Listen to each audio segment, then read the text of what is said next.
O God, the maker and remaker of human nature, the creator uncreated, you spread the heavens and founded the earth.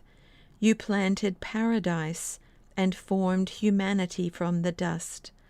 You recalled your children from error to the way of life, giving them your law and speaking from the midst of fire.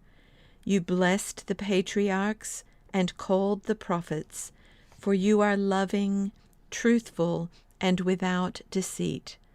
You are one and all-powerful, the fountain of eternal life. You live forever with your Son, our Lord Jesus Christ, and with the Holy Spirit, unto the ages of ages. Amen.